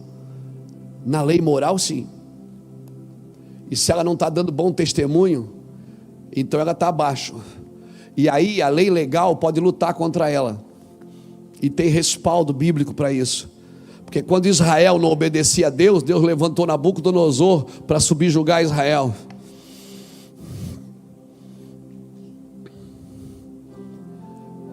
Irmãos, o que Deus vai fazer na terra está acima de direita, de esquerda, está acima de qualquer partido político, está acima de qualquer ideologia partidária. O que Deus vai fazer na terra está acima da gente, está acima da igreja. Se a igreja entender, Ele faz pela igreja. Se a igreja não entender, Ele faz por outros. Mas Ele vai fazer a obra de Deus, não para. Quando os sacerdotes não perceberam que Jesus estava nascendo, os magos perceberam. Quando os sacerdotes não participaram da chegada de Cristo, os magos viram. Não pense que Jesus fechou negócio com a igreja evangélica se ela estiver desviada. Se ela estiver desviada, tem gente que vai ver e nós não. Tem gente que vai participar e nós não. Você vai ficar assustado quando alguém dentro do ônibus for batizado com o Espírito Santo.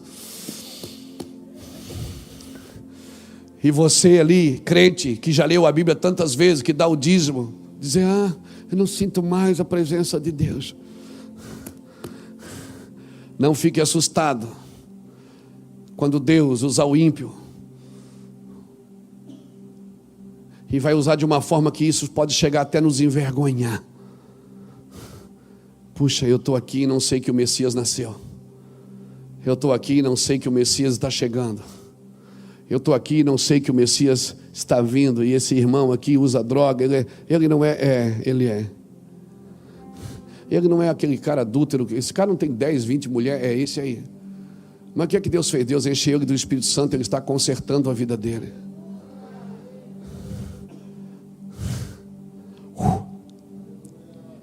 E aí, Juvenal? O que você vai fazer? Você vai tentar pregar para Deus? Vai tentar dizer que Deus está sendo injusto? O Senhor vem nos avisando, vem nos preparando, vem nos dizendo: se preparem, prepare o odre, o vinho novo está chegando, prepare o odre. Quinto ponto: a igreja precisa aprender a se movimentar neste novo tempo. Por exemplo, agora a gente está se movimentando na internet, como diz aqui o pastor Jackson. Ontem nós tivemos uma reunião com os irmãos do Academy para reformular e refazer alguns cursos, colocar algumas coisas novas que estão surgindo. Para quê? Para equipar e alimentar as pessoas que estão em casa. Jesus veio numa época onde Jesus aproveitou as estradas que Roma tinha feito em Jerusalém, e Jesus andou sobre elas. Amém? Por exemplo, agora, vamos aproveitar a internet, vamos aproveitar o que Deus está dando, né? Não é para exibição, mas é para manifestar aquilo que nós temos. Aprenda a se movimentar em todos os ambientes. Aprenda a se movimentar. Sexto ponto: a igreja precisa parar de dar voltas e seguir sua jornada. em preparar o mundo para a volta de Cristo. A mensagem relevante da igreja desses dias é a volta de Cristo. É a volta de Jesus. A igreja deve pregar. Nós estamos pregando muita filosofia, muito 10 passos para enriquecer, 15 passos para isso, 15 passos. Cadê os irmãos que ensinam os outros a ganhar dinheiro? Onde é que eles estão? Porque agora não é hora de ganhar dinheiro, agora é hora de refazer a vida. Agora você tem que entrar na empresa de um empresário e dizer assim: você está pagando imposto? Você está fazendo tudo certinho? Agora é hora de você chegar para as pessoas da igreja e você falar o que tem que falar. Cadê as pessoas? Cadê o fast food gospel? Não, irmão, não tem o que dizer agora. Agora só quem está cheio do Espírito Santo pode ajudar as pessoas a se reformularem. Porque essa mensagem não é filosófica, querido. Essa mensagem aqui é eterna. E ela serve para qualquer ambiente, para qualquer época da sua vida. 5 minutos eu termino. 7, a igreja precisa aprender a causar continuidade. A igreja tem dificuldade de causar continuidade. Fechou as portas 40 dias, teve gente que não sabia o que fazer. E agora, o que nós vamos fazer? Nós vamos ser igreja, ué? Eu vim aqui pregar para as cadeiras, elas nunca se converteram, ok? Mas eu estava aqui toda semana pregando para elas. Pregando, botando na internet. Mas não, a gente não se preparou. A gente não se preparou para viver a igreja fora da igreja. E o Senhor está nos dando a oportunidade de dar continuidade. Nós somos bons para causar impacto. Nós somos difíceis de causar continuidade. Para causar impacto, você não precisa ter integridade. Para causar impacto, você só precisa ter performance. Não precisa ter integridade. Salmo 78, 72 diz que Davi governava, apacentava o rebanho com a integridade do seu coração e com a habilidade das mãos. Para causar impacto é só ter habilidade nas mãos, mas para causar continuidade tem que ter integridade no coração. E o Senhor está nos refazendo. 8, a igreja precisa aprender a valorizar o pequeno serviço, aquelas coisas pequenas que a gente não fazia mais, não é? De sentar com um, sentar com dois, como diz o pastor Vandes numa reunião ontem, comer um churrasco com o irmão. Eu estou aberto a convites. De sentar na mesa, tomar um café, contar como é que está seu coração, como é que está a sua vida, né? Fazer um pão em casa, lembrar do outro. Coisas simples que a gente esqueceu, a gente só se envolveu com coisas grandes que movimentavam coisas pequenas. Agora Deus está nos dando a oportunidade de fazer coisas pequenas que movimentam coisas grandes. Amém, querido? Agora nós estamos aprendendo. A igreja ela começou com trabalho pequeno, não começou com trabalho pequeno? A igreja sentava 1 mais 1 era 2. Onde tinha 2, Jesus vinha. Disse: onde tiver 2 ou 3, até surgiu essa palavra. Onde tiver 2 ou 3 reunidos em meu nome, ali eu estarei. A gente começou a fazer coisa pequena. E aí a gente aprendeu a fazer coisa grande. A gente foi fazer coisa grande e deixou de fazer as coisas pequenas. Aí chegou uma hora que a gente não estava mais nem fazendo coisa grande nem coisa pequena. Estava fazendo coisa que dava certo.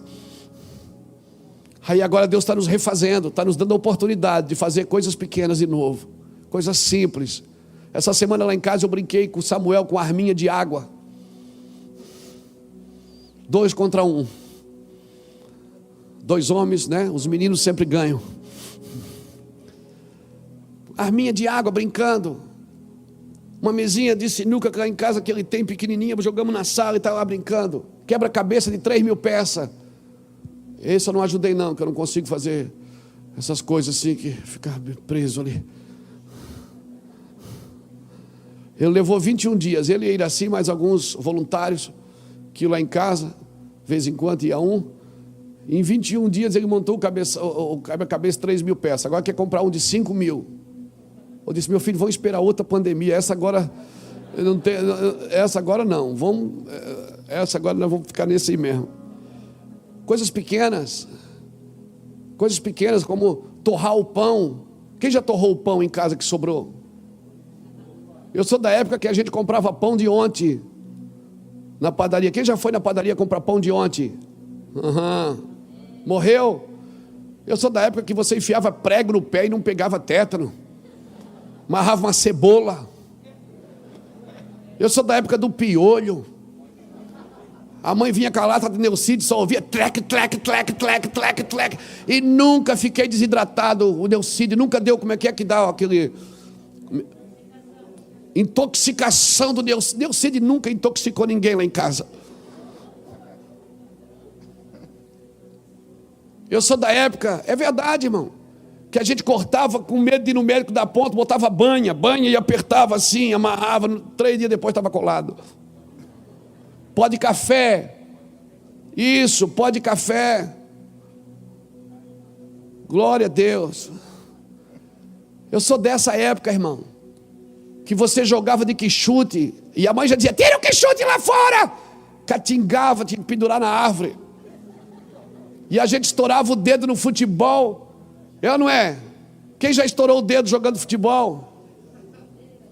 Estourava o dedo no futebol, amarrava um pano e pronto, vinha para casa, enfiava espinho no pé. Eu já peguei bicho do pé na mão.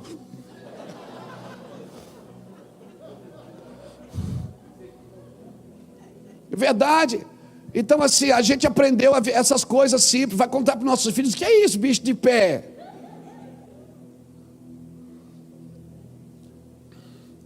Hoje uma criança pega piolho, tira foto, põe na internet, ai, pegou piolho, que lindo. Você não sabe que é lindo, meu irmão.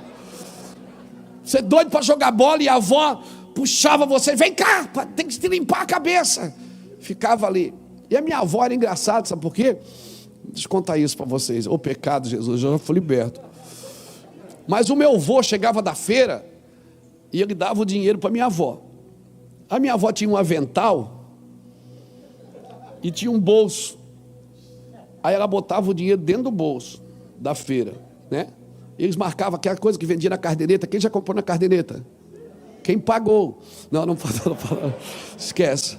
Não fala isso não. Os caras compravam na caderneta e anotavam na caderneta, lembra? O dono da venda tinha você tinha uma também. De vez em quando você dava um migué, perdi a caderneta. Ele disse, mas eu tenho a minha, fica tranquilo. E o meu avô chegava da feira, dava aquele dinheiro para a avó, não era muito, mas dava o dinheiro para a avó e botava dentro do avental. E eu via, e eu doido para arrumar um dinheiro. Eu já enfiava a mão na cabeça e coçava, dizia assim, vó, estou com piolho. Eu disse, senta aqui! E ela sentava. Mano, presta essa cadeira aqui para mim, irmão. Vamos falar da minha avó agora? Aí eu sentava para catar o piolho, e ela ficava na minha frente catando o piolho, bem na reta do avental. Do bolso do avental. Enquanto ela dizia, vou aqui, ela virava a cabeça lá para trás, eu pegava dentro do avental, escolhia a nota, não conhecia muitas, escolhia a nota mais bonita e botava de volta. Então assim, eu já ganhei muito dinheiro com piolho, irmão. Coisa simples, pastor Vânios. Coisa simples, mas foi um tempo de muita prosperidade. Você está me entendendo? Obrigado, irmão. O que eu estou falando isso, irmão? Que a gente precisa aprender a valorizar os pequenos serviços. Amém? Vamos lá, 9 para terminar. A igreja precisa acompanhar a velocidade do Senhor. Irmão, a nuvem moveu, você tem que parar tudo, amigo. E se você não parar, Deus está dando jeito de parar você. Amém? Deus está dando jeito de parar. Irmãos, nós precisamos acompanhar a velocidade do Senhor. Nós acreditamos que o Senhor, em algumas situações, Ele está acelerando o processo. Se a gente não aprender a ouvir o sussurro de Deus, a hora que começar os relâmpagos, os trovões, as buzinas, a gente vai sair correndo. Se a gente não aprender a ouvir o sussurro de Deus agora, o cicílio de Deus, a quietude, a hora que vier o fogo, irmão, a gente vai ter medo. A hora que a glória descer sobre a igreja, que a gente vê coisas sobrenaturais, a gente vai se assustar mais do que com a pandemia. A presença de Deus no Sinai assustou mais os hebreus do que a escravidão no Egito. Porque eles nunca fugiram da escravidão. Eles fugiram foi da presença.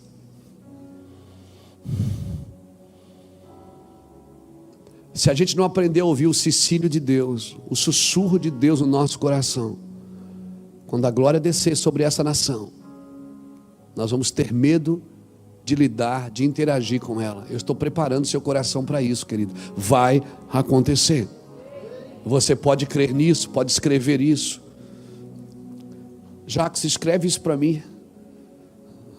Se você não aprender a ouvir o sussurro de Deus, quando a presença vier, você vai se assustar. A presença de Deus assustou mais os hebreus do que a escravidão no Egito, porque eles nunca fugiram do Egito, nunca fugiram da escravidão. Deus teve que ir lá tirá-los. Eles fugiram, foi da presença de Deus. 10. A igreja precisa priorizar, focar mais no que Deus está construindo do que naquilo que o diabo está tentando destruir. Foque mais no propósito de Deus para esses dias do que na pandemia. Se cuide, passe álcool, use luvas, use a máscara, se reserve, se cuide, mas por favor, priorize, foque o que Deus está construindo. Só podemos contribuir com o que o Senhor está fazendo se entendermos o que Ele está fazendo. 11. A igreja precisa aumentar o cuidado com as distrações em meio a tanta informação. Cuidado com as distrações. Não multiplique fakes, não multiplique notícias que vão trazer pavor.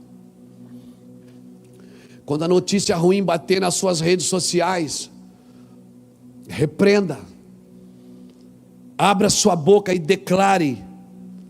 Todas as parábolas da Bíblia, todos os sinais, todos os enigmas são justamente para isso, para sabotar os protetores do engano no nosso coração. Por isso que Jesus dizia: o reino dos céus é semelhante a uma rede, o reino dos céus é semelhante a uma semente. Ele usava uma coisa material para explicar uma coisa espiritual. E a igreja precisa aumentar o cuidado com as distrações em meio a tantas informações. As estruturas do engano, como diz Paulo em 2 Coríntios capítulo 10, versículo 4 em diante, ela se levanta contra o conhecimento de Deus. Está na Bíblia. As estruturas do engano, elas se levantam contra o conhecimento de Deus. Está na Bíblia. 2 Coríntios capítulo 10, se você quiser botar aqui para mim, versículo 4, 5, 6, 7, está na Bíblia. As estruturas do engano, elas se levantam contra o conhecimento de Deus. Elas se levantam. Nós precisamos parar de ouvir engano. Amém? Se você está ouvindo muita notícia ruim, está multiplicando isso, não, para tudo. E para terminar, 12, a igreja precisa compreender que Deus está promovendo uma unidade a partir de cada cidade. Eu tenho conversado com alguns irmãos dessa cidade, com pastores dessa cidade. Essa semana até eu procurei o pastor Lapa, que é presidente do conselho de pastores da cidade, e me ofereci para fazer algumas coisas. Disse: olha, eu acredito que a igreja precisa compreender que a unidade da cidade é fruto de um derramar do Espírito Santo, e não somente fruto do nosso esforço humano. Baseado nessas 12 explicações, ou nesses 12 conselhos, eu deixo 2 formas práticas para você. Primeira, precisamos ouvir a Deus. Segunda, precisamos ter reuniões coletivas de oração urgente. Reuniões coletivas de oração. Por favor, quem tem esse chamado para intercessão aqui nessa igreja, na sua igreja, mas como, pastor, não pode se socializar? Irmão, mantenha longe, fique longe, ok? Fica 1,5 metro, mas por favor, nós precisamos criar reuniões de oração coletivas, amém? Reuniões coletivas de oração, onde os líderes se juntam para ouvir coletivamente e andar na direção de Deus como uma base coletiva. Então eu convoco publicamente todos vocês que têm um chamado para intercessão, comecem a criar reuniões de oração na sua igreja. Não precisa pôr câmera, não precisa pôr nada, ninguém precisa ver isso, mas comece a reunir. Eu convoco essa casa, convoco todos os líderes que caminham perto do Mevan, que caminham junto com essa cobertura, nessa base de relacionamento chamada Ministério Mevan. Eu convoco vocês para terem reuniões periódicas, talvez diárias, de oração coletiva, porque fazer live é muito legal, né? Mostrar o que Deus está falando é muito bom, mas nós precisamos parar, ouvir a Deus, nós precisamos nos movimentar, não a partir de estratégias, não a partir nós precisamos ser um ouvido tático agora, o que Deus está dizendo para nós, senão nós vamos voltar só a criar estratégias para o avanço, e não ser tático nessa hora de ouvir a Deus. Nós precisamos nessa hora, agora, ser mais arquitetos do que pedreiros. Numa construção tem o tático, tem o estratégico e tem o homem da ação. Tático, estratégico e operacional. Numa construção você vai ver isso. Em toda construção, tático, estratégico e operacional.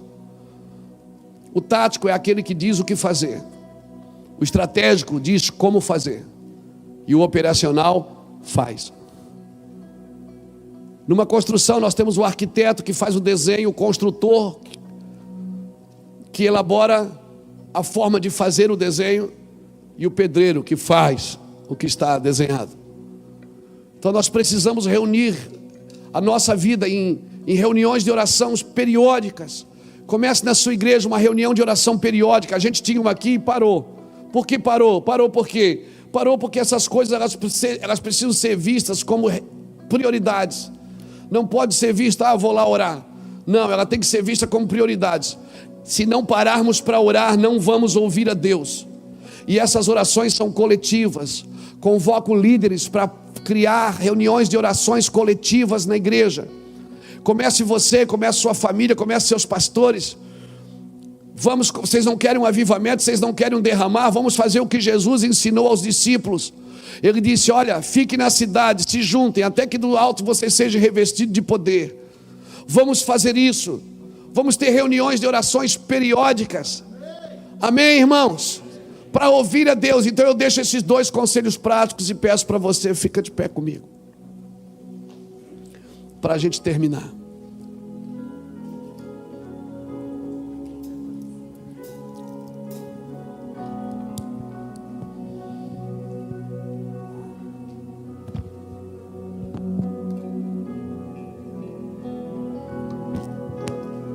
Glória a Jesus.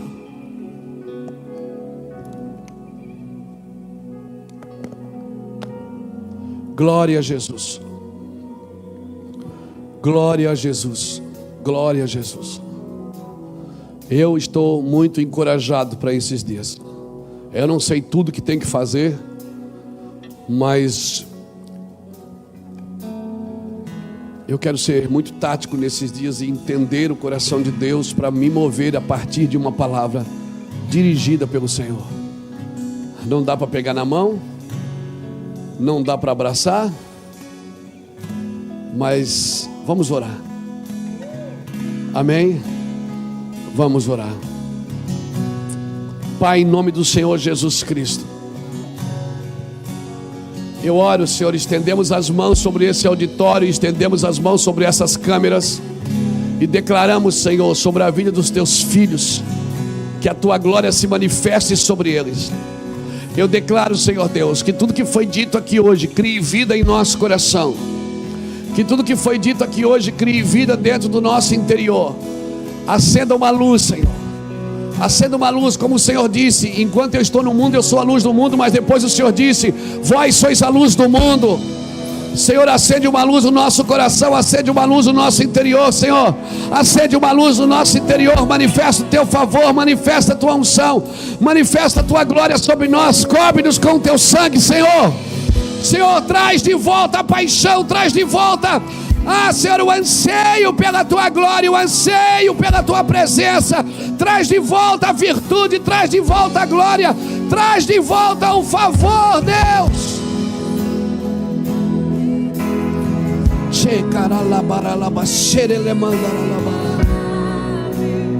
Declaramos, Senhor, em nome de Jesus Cristo, esse vírus não vai suportar a tua glória sobre essa nação.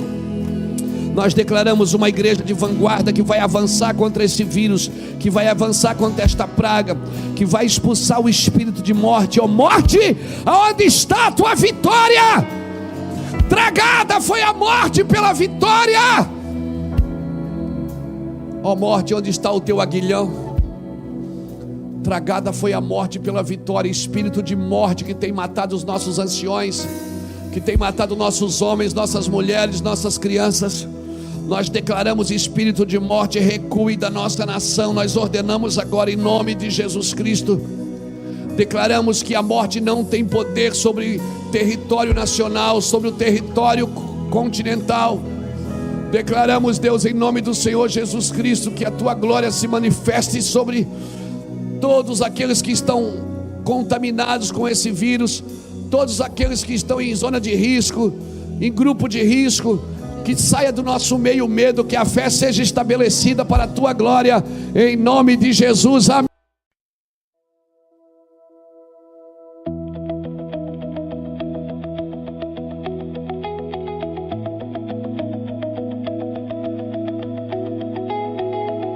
Rolling suitcases on polished floors, departure signs and closing doors. Check the time, I check your face, memorizing every trace. Your jacket smells like yesterday, like every word we didn't say. The loudspeaker cuts through the air, but I'm only hearing my heart there. We said we'd be strong, we'd be okay, but strength feels different today. The countdown's written in your eyes, and I'm not ready for goodbye. At gate 27, we froze in time. One last touch before you fly. Your heartbeat racing into mine, like we could press rewind. Two different skies, one shared moonlight. We'll turn our tears into late night calls. If love is bigger than this goodbye, then distance won't break us at all. Your plane lifts off, my chest falls down. You disappear above the clouds. I trace your name across my phone in a time zone not my own. Oh, morning hits when you say goodnight. Sunrise there, here it's midnight. We count our days in boarding passes and measure hope in flight classes. Oh, every mile between our hands is just a test of what we planned. If love is real, it doesn't fade. It learns to bend, it learns to wait. At gate 27, we promise more than what departure boards are for. No matter how far you may roam, my heart's your landing zone. Through turbulence and lonely nights, through pixel screens and city lights, when all these miles are finally gone, I'll be right where you belong. Until I see your rivals glow, I'll love you more than you know.